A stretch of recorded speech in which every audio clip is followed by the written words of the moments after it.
All right, everybody. I want to thank y'all for tuning in with OneObjective tonight. I'm Josh Carter. And I'm James Bush. Guys, we have got a really great show lined up for you tonight. It's a show we've been kind of working on, James, I believe, since we've started this show. Just because he's a local, we've been wanting to get David Dudley on. And Yep. he had a really good tournament at Sam Rayburn. And if you haven't checked out his YouTube channel, was it David Dudley Outdoors? Yes, sir. And he's got some really good footage from down at Sam Rayburn. So if you get a minute, go on there and subscribe to his YouTube channel and check out his video. So, James, how you been, man? We got to spend all day yesterday together. Me, you, and Chris went up to the Richmond Fishing Expo. Yep. What was your thoughts on the expo this year? Well, I actually seen a lot of stuff online today that I wish I would have went and seen yesterday that I didn't know was there. Yeah. But I think all in all it was a pretty good. I mean, it was packed in there yesterday when we left. That's for sure. Yeah. But yeah, there's a few things in there I wish I would have stopped by that I didn't know were there.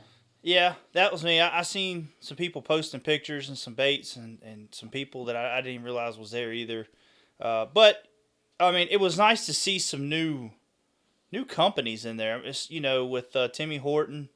Dang it, what was that? What's that company's name? Profound Outdoors. Yep, Profound Outdoors. They had some really nice looking buzz baits that we contemplated on a couple of times of possibly buying some. We didn't, because you always want to say, well, I'm gonna go look around and see what else is out there. It was but it was a few companies that were new that were there that had some nice looking baits. Oh yeah, definitely. And it's also a lot of newer soft plastic baits on the market. Guys making them at home and stuff like that. They're not big yet, but it's a lot of people out there now that's making soft plastics. A lot of people making jigs. There was a couple of chatterbait. Well, I say not chatterbait, but chatterbait style lures that were out that. Well, I wish we would have got to and really looked at them, but we'll do some ordering online with them. But they got some nice looking stuff. I'm trying to think of something else that kind of stuck out in my head. But John Cruz, Timmy Horton, Edwin Evers was there doing seminars. So Fat Cat Newton, got to talk with Fat Cat Newton a little bit. Yep. So, but it was a good show. I just remember when me and you went years ago and how big it was. And now it just seems like, I don't know, it just seems smaller to me. Maybe it's just because we were new to it, I don't know. Yeah, I think it's because it's in one building. It's in changed building, so yeah. It seems to me like it's, I don't know, maybe this building is bigger. It's a lot of boat manufacturers in there. Yeah. They should have took, I mean, I understand having a bunch of boats, but still. Yeah, it's a boat show. Yeah, exactly. I think they should have maybe had to just down to like their base models or some of their middle grade models, and then that way they had more floor room for other vendors. They're just making more room for everybody. It was just so packed in there that it was kind of crazy. But Appomattox River Company had a good setup. Mm-hmm. Trying to think. Didn't see Missile Baits there, but I mean, we kind of talked about it yesterday. They got so many other people selling their stuff. It's really kind of pointless for them really to set a booth up. But didn't see them. Trying to think of someone else that we've seen, but I mean, it's a pretty good show. I can't knock it. I mean, if you're going to buy or get a deal on baits and tackle and buy a lot of tackle, that was the place to go. So. Or go to Green Top after there. Yes, we did hit That's that. when we done our shopping. Yeah, so. Green Top, Bass Pro Shops. We're not going to talk about what we found there, but Bass Pro Shops. But we might need that for Louisiana, so we ain't going to say too much about it. But yeah, other than that, it was a good show. We had a good time, anyways. It was cold. Got to eat a bunch of wings. I was happy. We had good company anyway. That's right. We had Chris there. That's right. The new producer of the show. I do want to thank Chris. Chris is the man behind the scenes. He's done really well taking over running that part. He come in today like a boss, man. I had stuff everywhere from when we done the last show, that debacle we had, and Chris come in, got it all back straight, got it organized. I'm come down here. I'm like, God darn, man, he's ready to rock and roll. So I appreciate it, Chris. We love you, man. You're a great asset to the show now. So I can't see chat from YouTube, so oh yeah, I don't know what's going on there. I'm watching it through my iPad, so if anybody asks a question, I got you. Yeah. I'm not sure why it's not showing up through Streamlabs tonight for some reason. Okay. Yep. I don't know what's going on there. Catfish TV says, "What's up, fellas? Yeah. What's going on, brother?" But first off, let's thank all our sponsors before we get too far in here, and we'll get David Dudley on the phone. But I just want to thank Bonafide, Falcon, Missile Baits, Yak Attack, AccuCoal, Power Pole, Ray Marine. Guys, all of these sponsors have been so beneficial to us last year, this year. Well, hopefully, so far this year. I don't see none of them going anywhere. They've just really helped us out to become what we are, and to be able to do these great giveaways with you guys. So I just really appreciate all that all our sponsors have done for us. So, but let's see, what else was I going to say? I forgot. Oh, I got a new YouTube video up finally. I think we worked out a lot of the bugs for the software. So anybody that's listening right now, please comment and let us know. Do you hear any kind of bad echoes or anything? I think we got it fixed, but I don't want you guys to keep going through that, because I don't want to keep going through that, trying to figure out what's going on. So let us know what the quality's like. Now, I will say some people, depending on your internet, is how it's going to go anyways, because some people say it's low, some people say it's high. So, but other than that, I think we got the bugs worked out. I'm hoping we do anyways. We did a test show today, so we'll go from there and see what we got. But, hey, Chris, what time do we got right now? 9:07. 9:07. All right, let's go ahead and get David Dudley on the phone, and so we can start talking about some swim bait fishing. But while he's getting him on the phone and getting him all set up, Call him now. oh, you got him calling in now, so he might pick up here in just a second. So, but give us a second here. Get him on. David, you there, buddy? Hello? You got us? Yep. You got us, David? I think I'm here. All right, Chris is trying to get you set up on the screen here.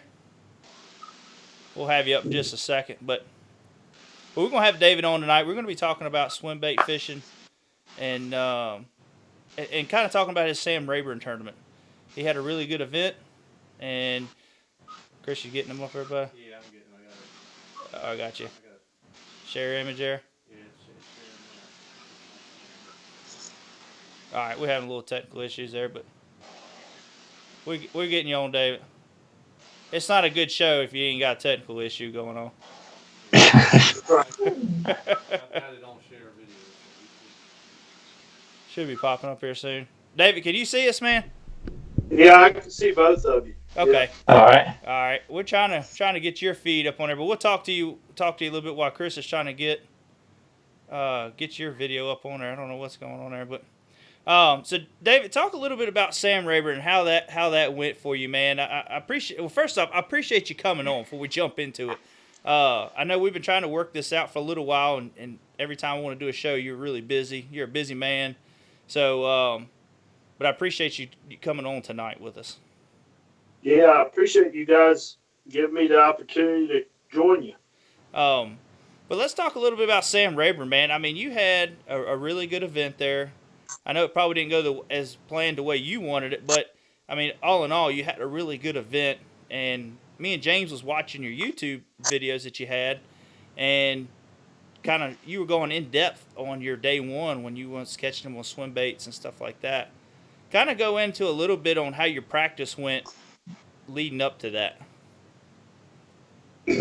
You know, a lot of times in practice, you never know what you have until tournament day because you don't really lean on them, or you don't give them a chance in practice to actually come to the full story of what you have. So in practice, I went around and just trying to get a feel for the lake. When you get a lake that rises 9 foot, it can throw you in a tailspin. So my first day of practice was just pretty much establishing how I could get a few bites, maybe where the fish are at. I learned a little bit the first day. The second day, I went out there and was looking for, something different than what I found the first day. And then the third day, I went out there and just tried to expand on what I thought the strongest thing was going at that time. So my third day is actually when I put, a lot of the pieces of the puzzle together. But like I said, in practice, you don't really know what you have until tournament time. And now this was one of those situations. When I got there that morning, I was shocked to see nobody was there. And when I got there, they were ready to start munching, man. They were, and if you've watched the videos, some of the YouTube videos, you kind of see me work through some baits and work through some issues, and then I ended up putting on a swim bait and then going to a bigger swim bait that vaulted me to the 24-pound bag. So it's pretty cool to see, things unfold when you actually get back and look at videos yourself. Actually, I'm sitting in my office. Can y'all see me? Well, Chris is still trying to get some things going up there. He for some reason Skype is acting. Hey, do you got your camera on? Do you see a camera button there? Should be right beside your red button.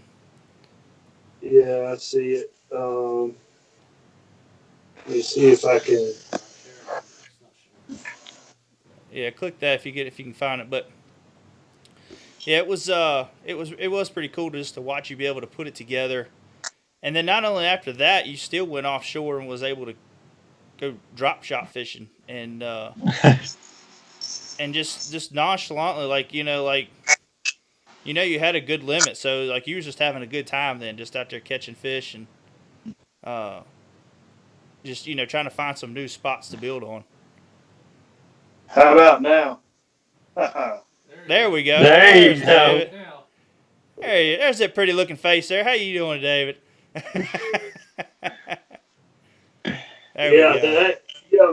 Talking about the YouTube, I mean, that's what I've been. I mean, here it is, 9:00 at night, and as you can see, I'm doing editing work now.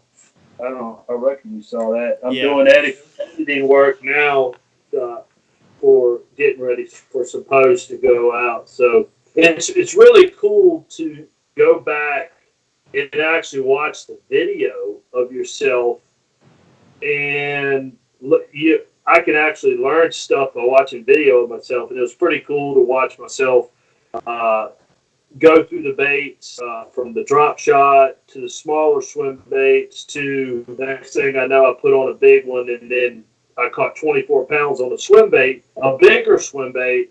Once I put that on, so it was a pretty cool thing. Yeah. Now the whole swim bait thing. Did you say through practice? Did you experiment with that much? I mean, did you try cranking any too? I mean, was you able to get on that? It seemed like some people did, some people didn't. It was like a big. I just kind of was looking through it, everything that everybody was doing, and it seemed like it was spinner baits, swim baits, crank baits. I mean, was you able to kind of get on any of that bite too? Well, the swim bait, the swim bait, I definitely was throwing that a lot in practice. I was catching some on a jerk bait, but cranking, I didn't crank that whole. I'm sure they would have bit it too, but it was a lot of grass in that area, and the crankbait would have just got clogged up the whole time. So my choice of the swim bait in this particular situation was actually me not wanting it. A crankbait would have got clogged up quicker than a swim bait would. Yeah. So you've been fighting, trying to keep grass off of it more than fishing, probably. So, but James, kind of get David to go in depth a little bit about how his setup was for throwing them swim baits. What gear ratio rod and reel were you throwing when you were out there? I know a lot. You're going to get a lot of different opinions on this one, but mine was actually 16-pound gamma with a 7 foot 7.6 medium heavy rod with 16-pound gamma fluorocarbon, and you're going to get a lot of mixed feelings, mixed opinions when it comes to, do you throw straight fluorocarbon or do you throw, braid to fluorocarbon? Uh, Kind of on my smaller baits, I like to throw 20-pound braid to, say, standard would be, 12 to 16-pound fluorocarbon with about a 10-foot leader on smaller swim baits. But on the bigger swim baits, I actually like to use straight fluorocarbon. Smaller swim baits, you're going to have, I go to braid because I want to be able to feel I can't always feel the finesse bite. You're throwing small swim baits. I want small line. That's why I'm actually using 20-pound braid on a bait caster. Same rod and reel setup, but, smaller braid. And then when I get to the bigger, that's when you see me bump up in line. So the actual big swim bait, I was, like I said, so it's 16 fluorocarbon, 7.6 medium heavy rod, and a high speed reel. I don't know what it was. Everything I have is at least 7. So Yeah. So you don't throw anything any smaller than a 7-1 anymore? no, I don't own anything below a 7. No. Really? And I'm not saying that that it's not smart to use a 5-1. At times maybe I don't know, but there's so much. If you can discipline yourself as a fisherman, I always want the option to go faster if he swims at me fast, if he's, makes a quick charge or, catching up my slack. I want the option for speed, and I just discipline my, my cadence according to how fast I want it to go. 5-1 trumps you. 5-1 stumps you at, that's as fast as you're going. Yeah. So my choice is always to go, everything I got is at least 7 and up. Yeah, we've been hearing more and more of that from pretty much just about every pro that we've had on here lately. Just a very few that use like 5.3s or 6.3-1s anymore. Yeah. What's your favorite type of swim bait to throw? Do you throw hard body swim baits or soft body? It looked like you were throwing a soft body in the tournament. Kind of looked like a white color. That's like a loaded question. There is no one favorite swim bait. We have such a variety of swim baits. We have solid body, say 5-inch and up swim baits. You got hollow belly swim baits, which is, of course, hollow in the middle. Then you got, some of your small, like for example, Kitech, that's a solid swim bait, but yet more of on the finesse style. So all of them are going to, it's pretty obvious the boot tail is, some type of boot tail is, going to be my choice. But here's the big but: not all boot tails work. They may look like they do, but they don't. And swim baits have been a fascinating, like probably 12 years ago when the swim bait craze started really happening really strong. I started taking them up there to Liberty University in that their big pool up there and started testing and looking at what they actually do down at 20 foot of water. And it's amazing how many liars are there that are out there. I mean, there is so many liar fails out there. Like, they get down to 20 foot, and I'm down there looking at them, and the boot tail is just nothing, just coming through the water just like this. And then as it starts to rise and gets close, we as anglers kind of speed it up because our cast is done. And then when we speed it up, we get it next to the boat and we see it wiggling a little bit. and we think in our mind that's what it's doing, on a full cast, but it's not. So that first 20 feet of your cast is pretty much where you get your bite at. And if it's not working properly in that first 20 feet, which a lot of them don't, they don't even work. They don't even move. It makes me puke looking at how many swim baits are liars. So, anyways, that's a loaded question. It's like asking what's your favorite plastic bait. There's so many options, but they've gotten better. I can tell you that a lot of the companies, have gotten better with their technology. We've learned a lot about, when I say we, the industry has learned a lot about swim baits and what it takes to make them work. So pretty much you can go with your standards out there, like Kitech or Zoom Hollow Belly. 6 Cents makes a good one. That other company called Jenko. Jenko makes a good one too. There's a lot of different companies out there. I was just writing all them down. Since you've done the testing on them, I ain't got to go do the testing. Yeah, the Contact is probably one of my favorite, personally. Contact is, that's a standard. It's going to work, but Contact's not always the best choice. When dealing with swim baits, like a lot of times you want that shad body, like realistic boot tail, like hollow belly looking thing to go through there. Yeah. And that was actually my choice there at Gunnersville. Was I felt like the hollow belly boot tail was the better of the choice instead of the Contact. Yeah. What made you upsize your bait? That was one of the best things I seen. Was you caught a whole limit, and then you went through and just caught them all again and culled out pretty much everything you had on a bigger bait. Oh yeah. It was when you get a school that fired up. Like I threw the drop shot in there, and as soon as it hit the bottom, it'd be like donk. Well, I ain't a rocket science, but I think they're pretty fired up. So I backed off and started with a little bit smaller of a swim bait and catching them, and then I kept bumping it up, and they didn't seem to mind. Yeah, it seemed like you definitely got bigger bite. If you were going to do this at Smith, how many times have you done that at Smith, though? Where you've been able to do that? What, like schooled up? Like never. I've never really. Okay.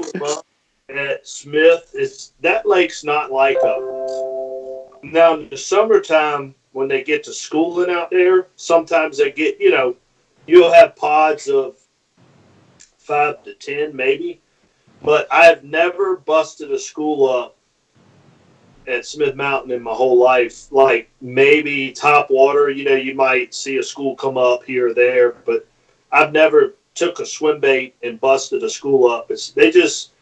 I could be missing something, but I don't think so. I've just never seen them ganged up like that at Smith. Yeah, maybe that's why I've never got anything, because I've never been able to do that there for sure. Josh, did you have anything that you wanted to ask? Yeah, I see back in the day, now I don't know if they still do this or not, but there was people that used to take swim baits, they have that clearing on them for the paint and stuff like that.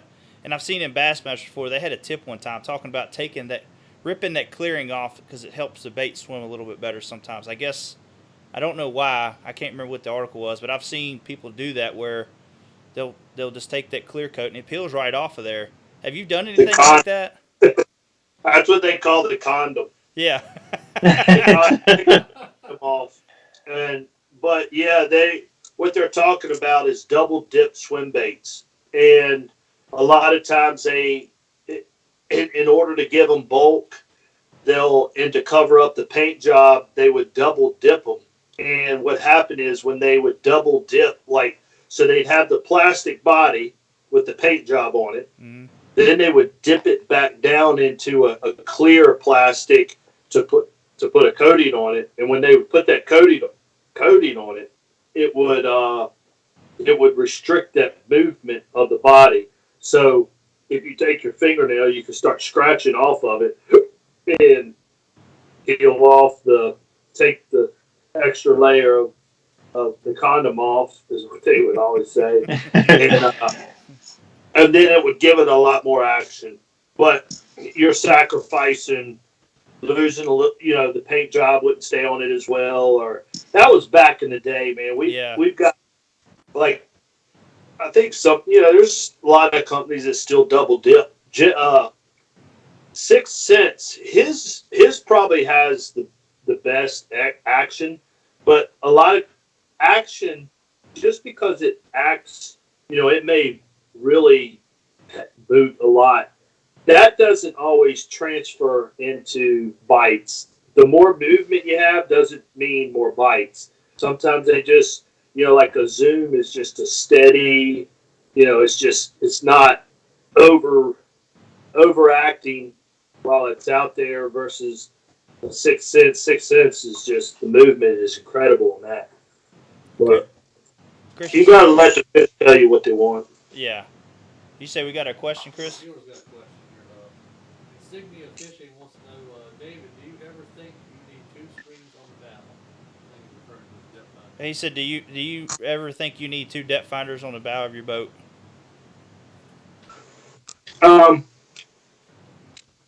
Can you hear me? Yeah.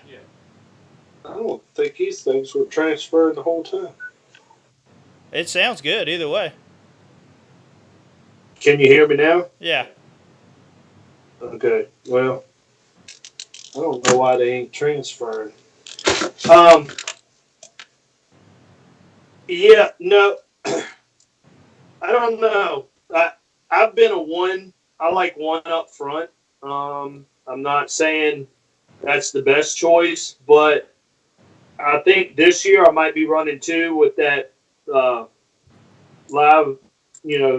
Lowrance is coming out with their live scope, and I'll probably end up bumping up to 2 once that comes through. So until this day, you only really need 1. You're only looking at 2D because structure scan, you have to be moving in order for that to register. And now they got it to where it transfers up front. And I've never seen a benefit of having 2, but I am a huge bit. I will tell you this: if I only had, if it ain't 12 inches, yeah, I would definitely have 2 up there. But 12 inches, they actually got 16-inch screens now. So, 12 to 16 inches, you can do everything you want on that one unit. As a matter of fact, I got a 16-inch I'm wanting to sell. So hit me up on Facebook if you're interested. Okay. You say we got another question? Yeah, James Barron wants to know if David uses a hydro wave. You noticed he wasn't using one at Rayburn. They want to know if you use a hydro wave. I noticed you wasn't using one at Sam Rayburn. He put that comment in my YouTube. Oh. He trying to figure that out all the way. Yeah, I do have wide hydro wave, and I've seen times where it matters, and but that school was so fired up, I didn't turn it on, or so I do have a hydro wave. Yes. We got another one, Chris? Yeah, Will D wants to know if the glide bait is too situational for the major tournament trails. It rarely plays more than the it rarely plays for more than a single head. Talking about a glide bait? Yeah, you want to know if the glide bait is too situational for the major tournament trails. They say they want to know if a glide bait is too situational for a large tournament. Totally agree. I don't have any hard swim baits. I don't throw them. I don't want them. I don't want them in my boat. I'm not going to keep them in my boat. I have no desire for any type of hard swim bait type of thing. So, I have seen too many chasers, too many lookers, too many slaps, too many whatever. I'm a single hook guy. You know, we talk about Kitex or paddle baits, but when it comes to hard, whether it's a gliding bait, whether it's a some of those $200 hard bait swimmers, I have no desire, and I won't buy one, and I won't have one. On a 4-day tournament, if you want to swing for the fences or try to catch you a big one on one of those, go ahead and have at it. But a 4-day event, no, I don't want nothing to do with it. Got you. Now I got another question for you. When it comes down to the soft swim baits like the hollow bodies and all that, and it's so many jig head selections out there for those for hollow bodies. Now you got the hooks where they're weighted, but when it comes down to actually putting one on a jig head, do you think it's key to have that head where it looks like a fish, or they got the eyes, or I always throw mine on a ball head most of the time now. I don't even, when I throw like a Kitech or something, it's on a ball head jig. I mean, do you have a certain preference when it comes to the type of jig you put your swim bait on? Yeah, my jig head selection is very complicated. Like I got 2-aughts, 3-aughts, 4-aughts, and 5-aughts. And I got them in every different size. Now, when it comes to hollow bellies, actually, you guys hold on. I'm gonna get it. All right, here you go, guys. We'll get some some baits thrown up here now. Get some pointers, big time pointers. Guys, if y'all got any more questions for David, make sure you get them in. We might not be able to get to them all. I don't know, but I'm having to read them through my iPad for whatever reason. The chat's not showing up. yeah, the chat's not showing up on their thing tonight for some reason. So, yeah, Chris is going through the iPad, checking them out. And James, you got a wire like right. I know. I just moved something and I messed everything up. Oh God. You just calm down. But the kids were on the iPad. So here goes the. Now I really truly am proud of this bait, this jig head I'm about to show you. This will absolutely save you money. Hollow bellies average probably what, $2 to $2.50 a piece. Yeah. When you actually buy them. So you're looking, and a lot of jig heads out there after one and even a couple of fish, you're done. So see if I can do this. Oh yeah, you can see them. All right. So this is Perfection Lures. Of course, I'm the inventor of this, and I'm going to show you why this is the best swim bait head out there. All right, so if you look, all right, so it's, let me see. I'm trying to get this in front of the camera. There you go. All right. So you can see I have a screw lock, okay? And then you see these swinging arms right here? Oh, yeah. That's an L-lock keeper system. So what that does is I can take this, put a hollow belly on it, stretch them out, and then punch them into the hollow belly. I promise you, you can jerk 2,000 times. It will not come down. And I got a flat nose, so the swim bait will butt right up against it. But you can see how these arms swing, and so it's got a couple different things. It's got the screw lock, it's got the L-lock keeper system, and it's got the legs on it, which help it stand up. But here's the other thing. Everybody thinks those legs are for standing up, but they're actually not. These legs actually, so say if this was a tree limb and it comes up, see how it doesn't, a normal swim bait would come over the tree limb, turn sideways, and get hung up, right? Oh, yeah. These legs keep it stable, so as it comes up and over it, that hook is not going to get turned and get hung up on it. So the legs serve two purposes, but that's at perfectionlures.com. We got them in 3/8, half, 3/4, and 1 ounce. But if you're looking for the perfect jig head, there it is right there. That's awesome looking. Yeah, I'm about to get. I'll I be need to coming get over me your some of house, them. David, to get some of those. So. Yeah, Have you and seen everybody else. it? Yeah. You say we got a question, Chris? Yeah, Tree My Hound wants to know, how much do you think line size plays affect in getting bites? He said, how much do you think line size affects getting bites? I guess on swim baits or just in general. I guess just in general, he didn't say he was. Do you think? Well, It's? Go you ahead. can always trump. You can always, if you want to use bigger line, then you're going to end up using a bigger head.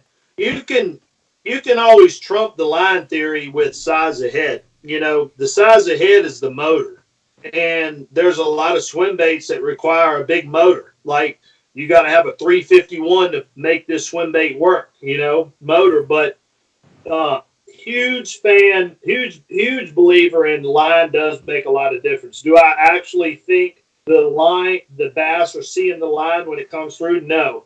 You know, I'm still going to be a guy who's going to try to get away with as light a line as possible and as light a head as possible. But there's a lot of times when you want a bigger head because it takes that kind of motor to get the tail going. Like it's got to be going that fast in order for the boot tail. So if you use bigger line, you can't always get the bait to run right with bigger line. So always try to get away with lighter line if you can. So we got another one. Yeah, James Barron again wants to know if David saw his funny comment Jay Kumar published on Bass Blaster last week about his sonar image. So James Kumar commented on your sonar image on Bass Blaster. You want to know if you've seen that? No, I haven't, but he probably come up with something clever. Yeah. Yeah, he's pretty good. Yeah, I did a post on Instagram, and I was actually, side scanning and just looking at some stuff. And I went off a ledge and it came back up a ledge and it drew a picture of a butt perfectly. I mean, like when I got done looking at it, I started cracking up in the boat. So I froze it and took a picture of it. But the comments on that thing were hilarious. I told everybody to keep it clean, but that's probably one of my biggest commented Instagram posts ever. It was, if you go back and read some of those comments, they were hilarious. Hilarious. Yeah. We got anything else, Chris? Not right now. No. Not right now. Okay. James, you got any questions you want to ask him before we go further? Yeah, I wanted to ask you, between Smith Mountain, Bugs Island, and Lake Gaston, which one of those lakes do you think is the best swim bait lake? Swimbait, probably. Probably I'm gonna have to say Bugs Island. You know, there's a lot of fish in there, and it's just set up right for swim baiting. And I don't fish bugs. I actually did a wintertime cranking video about a couple weeks ago, and that's the first time I've bass fished bugs in like 10 years, man. I just don't fish that place. I know it's a good place. I may have done one or two trips over there, but it's, that lake's got a lot of fish in it, but this year we've had so much rain. I think I've heard a lot of people talking about it's kind of been off this year, but it was definitely off when I did that cranking video. It was horrible. I wish I could have thrown a A-rig. I labeled it a cranking video, but in my heart, I wanted to throw an A-rig the whole time. Yeah. Yeah, we talked to Ricky at the Virginia Fishing Expo, and he said he went out with you, and he said it was a tough day. Yeah, I only caught 3 fish on the whole video, but it's not always about catching fish in those videos. I try to explain what I'm looking at, how I'm breaking it down, and I think it's up to 10,000 views already. People are loving it because I really try to explain things in these videos of what I'm looking at and what I'm thinking in my head. I kept talking about it at the expo about how you were breaking it down while you were actually fishing the FLW tournament. Yeah. I thought that was pretty awesome. I was like, man, he's just laid back like he's just filming a YouTube video. Yeah, but a lot of that, I think where people make a mistake at, you gotta you gotta sit back at times and just soak in what you have, analyze what's already happened, and I think a lot of time anglers don't give themselves a chance to reflect, like even what they did the past hour, because we only got 8 hours to make things happen, and I think a lot of times anglers don't reflect on what they just did. They're so focused on what they did in practice that they're so blind they can't see what's happening in front of them. And that relaxed attitude is 23 years of being on the water saying, hey, you can't, you want to be in a hurry, but you can't get in that too big of a hurry. And that's, even though it looks like I'm sitting back, relaxed, talking to you guys, there's a lot going on in that head that, I'm not able to express, but, it's pretty much reflection time. Yeah. Yeah. Well, David, tell us a little bit about what the season's just kicked off. What lakes are you excited about this year? What lakes are you looking forward to for your tournament season this year? The ones I'm not looking forward to, the one I'm not is the next one, Toho. I'm not excited at all about going there. Um, I think all 170 anglers are going to watch the MLF go down. So we're going to pre-fish Lake Toho by watching all the live footage for our practice. So we're going to pre-fish through the TV for our pre-fishing before the tournament. So Yeah. I hate that. I hate these lock lakes that we go to, and there's 170 of us, and we can't lock through, but 15 at a time, and it just takes a lot of you know, the game out of it when you allow a lot to play part of it. So, Florida's always been up and down for me, but the rest of the lake, probably my best, the one I'm looking forward to, of course, is Champlain. You know, Yeah. who doesn't love going there? So, Yeah. Yeah, that's a nice lake. Chris, you said we got a question? Yeah, actually, we get a bunch of questions. Insignia wants to know: do you drive yourself to all the tournaments, or do you have a driver? Seems like a lot to do. They want to know if you got a driver for your events or do you drive yourself to them? no, I drive myself to them. I used to have a guy who would travel with me, and of course we'd share driving, time. And I'd always tell him, I say, pick a number between 1 through 10, and for some reason he'd always pick the right number, so he always won the chance to drive. Yeah. He, I'd say pick a number between 1 through 10, and he'd go 2,390. I mean, like, golly, you're right again. How did you? He's always right, so he'd always drive. I hate driving, but I just put a podcast on and listen to it, and it helps Yeah. break down the ride. What else we got, Chris? James Barron wants to know what his favorite lake is. James Barron wants to know what your favorite lake is. Actually, probably two lakes would be um, Lake Norman and Lake Champlain. I love that little. I love Lake Norman, man. That's a good lake. You can come away from there thinking you're the best fisherman in the world. You know, It's there's a loaded lot with of yeah, yeah. It's loaded with spots down there. yes, it is, and it makes it build. It's a confidence building lake. It don't matter.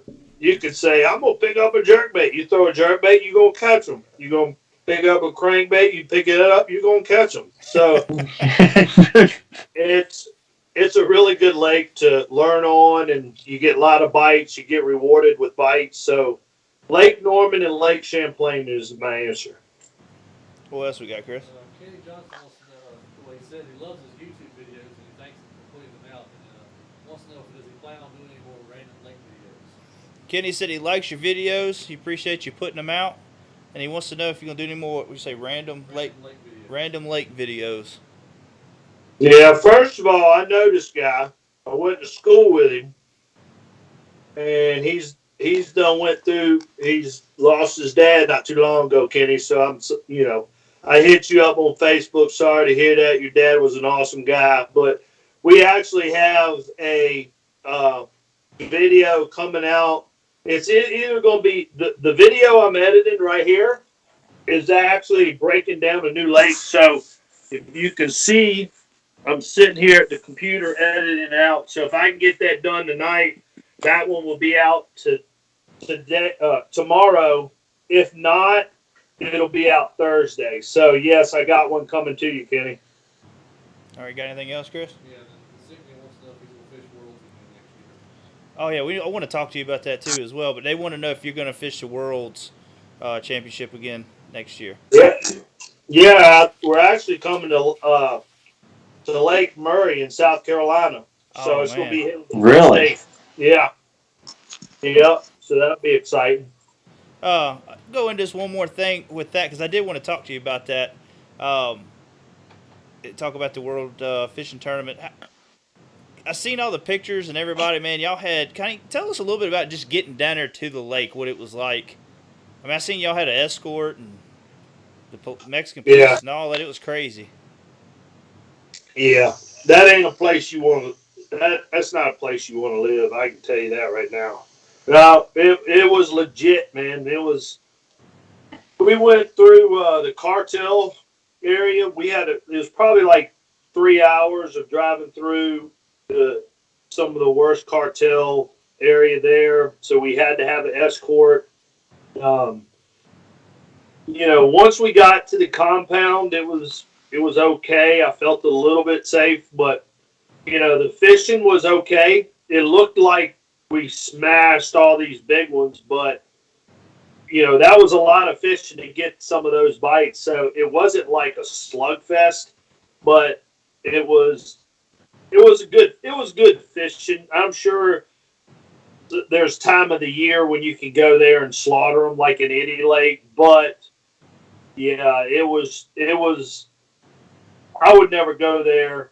I'm not going to go to Mexico fishing unless I fly straight into the where I belong at, because I don't want to go there. Yeah. You got another question, Chris? James wants to know if he's talking about Norman in Oklahoma. No, he's talking about Lake Norman, North Carolina. Okay. Fine. Yeah. Next one is Real D wants to know if he has any advice on moving from the Costa Series to the FLW Tour financially. They want to know if you have any advice on moving from the Costa Series to the FLW Tour event financially. The best thing I can tell people is, I don't know anglers and their skill and what their potential is, but you need to go into, if you cross over to FLW Tour, you need to have a mindset that you're going to lose 60,000 right off the giddy. And the reason I say that is you need to have at least 60,000 sitting in your bank before you start, because if you start with say 20,000 and you're like, I need a check to make it to, then you start feeling the pressure of getting a check, and then you get out of the way. You have to have a mindset of, I got $60,000 or $70,000 in the bank that I don't care if I lose, or not that anybody doesn't care. But you guys know what I'm saying. Yeah, absolutely. You got to have the mindset of, if I didn't get a check from here, that's okay. Not that it's really okay, but if you're going into the tour with only 20,000 sitting in your bank and you're like, these first couple tournaments, I need to get a check. No, you're not going to. You're probably not going to fish to your fullest potential, because you're going to feel the stress of, this is something new to me. I'm not familiar with the tour. Your nerves are going to get you, and then next thing you know, you're going to not get a check the next 6, and you're going to lose 60 grand. So I would say don't start the fishing the tour until you have 60 grand sitting in your bank account that you know full and well you can lose it all. And then when you're there, you're going to fish better with 60 grand in your bank account than you are with 20 grand. You know what I'm saying? Yeah. That's just taking the pressure off is all I'm saying. Yeah, your mindset's better. You know, it's just like you always hear guys talk about if things ain't right at home, you're not going to fish right when you get to that level. So, you know, if your money's not right, that's always on your mind as well. So, you know, it's just like I say, you're more focused on the fishing, not what's going on in your bank account and at home. Yeah, I mean that's another great example is having a good home life and you know a supportive wife who's not gonna you know give you a hard time if you are going fishing. You know it all that plays in a role. You know all of it is effective. Yeah. Chris, we got anything else? No, not right now. All right. But kind of talking about that World Series, what was it like down there? I mean, was there much of a language barrier? I know you got different people from all over the world, but how was it you able to go around and talk with everybody and hang out with everybody? I mean, was it difficult? Uh, actually, no. Most of the most of the fishermen were up to you know they could speak English pretty well. You know, and if they couldn't, it was some you know most of the teams. I was actually surprised how well most everybody we could talk pretty well. You know, I don't know if that meant the fishermen or more on the educated side or you know whatever it was, but no, it wasn't really that big of a language barrier. No. How did they pick who all went to the Worlds? Is it just kind of like a because I mean you know you've seen some guys like Fred Urbanis and a couple of guys like from the elite side and all that. I mean how do they go and determine to pick who goes to that? Um, I'm really not sure. I got I you. don't know. I got you. You just know you get to go, and that's all that Yeah, matters. they asked me, and it's a no brainer. You Yeah. know, they come to me and ask, "Do I want to fish and represent USA?" Well, let me think hard about that. Yeah, yes. You know, I didn't have to think hard about it. You know, Yeah. it's like yeah. So Well, David, I don't have much more questions for you, man. I appreciate you coming on tonight and going over Swimbait fishing and talking about your tournament, Sam Rayburn. Congratulations on that, and like I say, we like your YouTube channel. You're doing a really great job and going in depth with a lot of your techniques and showing people you know how to go out. So next time they go in the water, they can try it. yeah, yeah. Well, I enjoy the YouTube stuff. It is a lot of work, but I'm enjoying it, and I'm glad to see other people. I do read the comments and try to get back to every single comment that comes through. I really do, and it really helps when people share and like. So it's a fun adventure, but it's a ton of work. I mean, here it is. When I get done with you guys, it's 10 o'clock, and I probably won't get done to 12. So. A lot of this stuff that goes out. I see why Scott Martin has Brandon Spinnerworm following him. You know, he's got cameramen. I'm trying to do it all on my own, and it's man, it's a hard thing to do. So Yeah. I appreciate the support that people are giving me. Awesome, man. Well, David, I appreciate it, man, and you have a good night, and wish you luck the rest of this year, buddy. Yeah, thank you for coming on. Thank you guys. Have a good one, David. All All right. right. See you, buddy. See you. See you, man. All right, that was a really good interview, guys. Chris, has anybody said anything about our sound? I'm just kind of curious. I asked chat while ago, and Jane said it sounded great. So. That's what I want to hear. Oh, thank you, Jesus. But no, that was a really good interview, and I've been wanting us to do a swim bait show for a long while now, and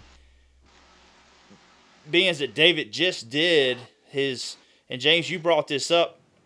You was telling me about the video that you know where he went in it and changed up the swim bait sizes just to catch bigger fish. You know, Yeah. You just never think about that. I don't personally. I'm just trying to get a bite on a swim bait most of the time. I'm not a really good swim bait fisherman. I can catch a couple, but I can't keep it going. But it's like David said too, that most of the time I'm throwing a swim bait, it's on Smith Mountain. And in a kayak right now, you can't go but so many places to really make that work. Well, he said he's never caught him like he just did. Yeah, At Smith Mountain ever. So yeah. my feelings aren't too hurt. No, that's a crap hole. I'm just kidding. I do like Smith Mountain. I didn't say that out loud. No, I have a love-hate relationship with that lake. You know, I go there, you can catch them. And you're like, all right, man, I'm going to go back out the following weekend and try to do this again, and everything's gone. Or the following day, you know. So you kind of see where these guys, this is what makes the elites and the FLWs and now the Pro Bass Tour guys or Bass Pro Tour guys so good, is because they're able to stay with those fish for 3 and 4 days straight.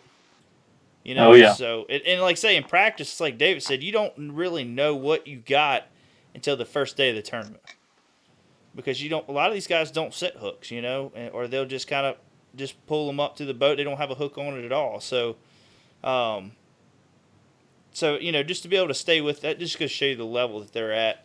Which, like say, if you do it every day, or you know, you spend that much time on the water every day, you're able to kind of start sometimes putting things together and knowing when to change up and make those decisions that will count in the end. So, Absolutely. did you take anything from that, Jay? I mean, what else did you take from David's interview? Well, I got 2 pages of notes. I mean, I liked his head, his swim jig head. I mean, not his swim jig, but his swim bait head. I thought that was a really, really, really cool. Well, you never know. Yeah, I was like, come on, dude. No, go ahead, man. I'm just messing. Bigger line. It means bigger head. Yeah. You know, having a bigger head to make the swim bait run correctly. Yeah. I didn't get all that either. You know what I'm saying? Yeah. That's the first time I've seen that swim bait head he's put out from Perfection Lures, which be honest with you, I haven't kept up with new baits that's been out here lately. So, that right there, I'm going to try to get a hold to some of those, because I think that is a really good idea of what he's got going on. I mean, everybody knows his shaky heads. If you don't, check them out, perfectionlures.com. I'll try to put a link in the bottom at the end of this show so everybody can go in and check out all his swim bait heads and his shaky heads. And I mean, the shaky heads he got's a pretty neat idea with the legs that come out and the worm or crawl, whatever you put on it, stands up. So I think that's a really neat idea with that. So that's really neat. Yeah. The zoom over the Sixth Sense. Sixth Sense has more movement, and the zoom not quite as much. Yeah. He was probably throwing the zoom, is what I'm thinking. Yeah. At the tournament he was at Rayburn. Yeah. The boot tails. You know, I've never really heard them called the boot tail before. I've heard him talk about that. Like, well, you know, most people say paddle tail, but yeah. Yeah.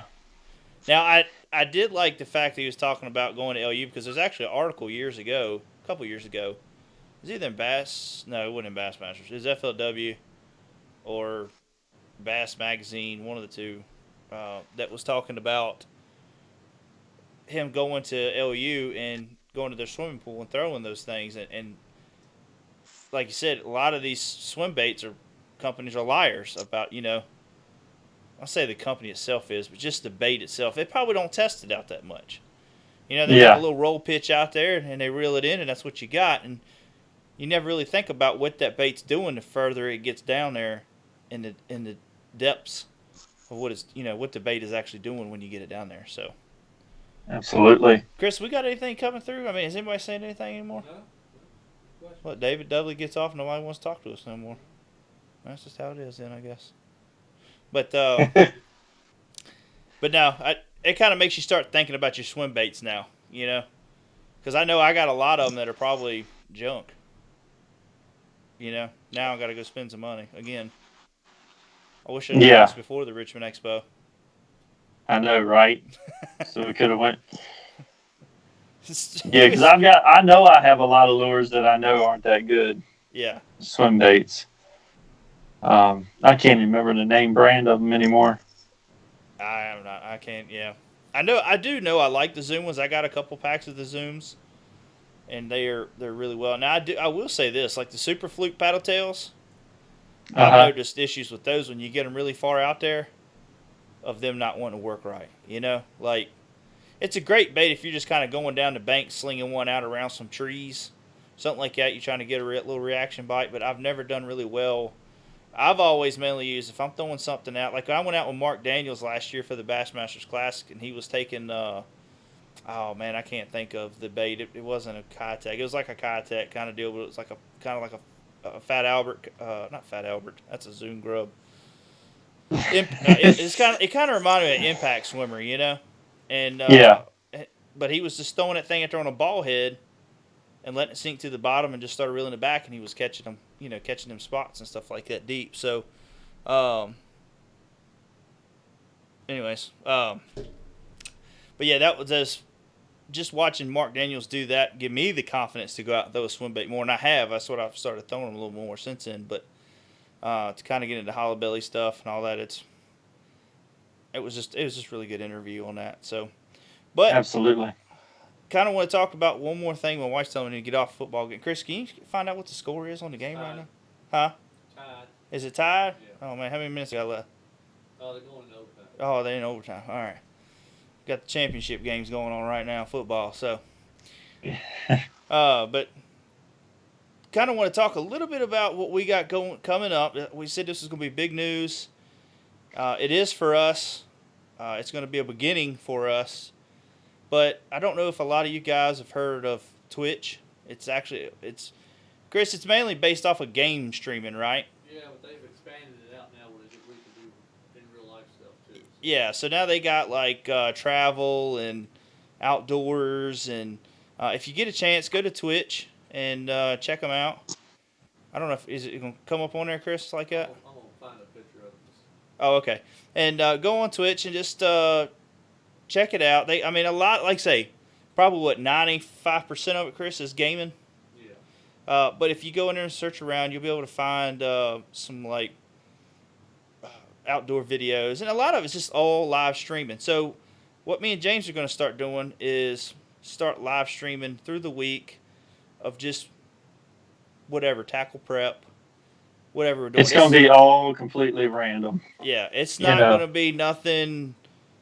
You know, it might not always be tackle. It might be us just getting on. I mean, talking fishing or whatever. But most of the time we're going to be on there together. James might be getting his tackle ready for national championship as well as me, or rigging out a kayak, or just going full wheeling. You know, so our plan is with that is to start streaming. I don't know if we can make it work or not. Start streaming all our tournaments. So when we're out there fishing the Virginia Kayak Bass Challenge series, start streaming those. So Chris is getting a picture up here. Yeah, there you go. But we're just going to start streaming our stuff and just do a little bit of everything with it. And it's just going to be kind of bonus stuff. You know, that's mainly what we want. So if you get a chance, go out there. We have no videos up here yet. James, I know we were talking about possibly doing something here soon, the next couple of days, of just kind of doing an introduction to Yeah, absolutely. our Twitch. And maybe, you know what we could do for our first one is kind of go over all the baits we bought at Richmond this weekend, you know? And just kind of talk a little bit about that. So I think that's what we're going to be at. So that's kind of big news for us. That's just going to be our bonus feature, and we're just trying to be able to be everywhere and help a lot of people. And Chris has got is that coming up? Oh yeah, that's our. There you go. Yep. So there we are, Twitch. You can type it in just like that, and it'll come up with our page. Like I said, there's no videos on there yet. A lot of those videos, from what I understand, Chris, don't stay up for like 14 days. Yeah, unless you're partnered, then they stay up there 60. But okay, so a lot of the videos, once we link up to YouTube, they'll go over to YouTube and they'll be able to watch them on there. Okay, so yeah, once we link up to YouTube, Chris is going to do some more testing with that. He said this week with Chris has got a streaming page as well, and but we're gonna once we link it to YouTube after we stream, I think it'll send our videos straight to YouTube, and then they won't be live, but we can put them up, and people can see what we're doing. So, also, what we're got into works right now, we'll be streaming for our shows. Is streaming to YouTube and also streaming to Twitch. So I think that we got our sound issue fixed. I'm gonna go back and watch it tonight. If we got our sound issue fixed, I think we're ready to do it. So maybe next Sunday our next show will be on on YouTube and on Twitch. So that being said, James, you got anything else you want to add to it, man? No, sir, man. I just thank everybody for tuning in. Yeah, let's check out the hat real quick. Let's put that hat up there. Got to get that hat, show everybody. Make sure you go to OneObjectiveBF.com. Get you one of them hats. You look good in them, I'm telling you. Or buy you one of them, or buy you a kill guard. They seem to be. That's the going thing. That's been a hot commodity right now. Yeah. If you want to protect, for sure. Kill your. Now look, I know we see a lot of comments about it, man. Good God, you ain't. You shouldn't be going into the boat ramp at 100 miles an hour trying to slam your front of your boat in. No. But it will protect it. If you look at it, you get scuffed up. A lot of holes are thick, and you don't have to worry about rubbing a hole in it. But we had an incident at Shenandoah. James, if he didn't have his keel protector on there, I believe it would have sliced your hole wide open because he hit a piece of rebar. And it sliced it. It sliced the keel protector, but it did its job. It didn't scar. I mean, that would have gouged the heck out of the kayak. So, yeah, it might not have put a hole in it, but it would have been. Yeah, it'd have been pretty bad. It didn't really do anything to the kayak with having the keel protector on, but it did its job. Yeah, for sure. So check them out. They're not real expensive, and shipping's pretty cheap. So guys, go in there and check them out. All the links are in the bottom here, so you'll be able to check all that out. So guys, I ain't got nothing else to say. Please go check out our sponsors. Give them some support. And let them know that One Objective sent you there. And other than that, guys, we'll get another show set up for Sunday and go check out Twitch. We'll have a stream up this week. So we'll talk to you later, guys. See ya. See ya. Thank you, everyone. Thank you.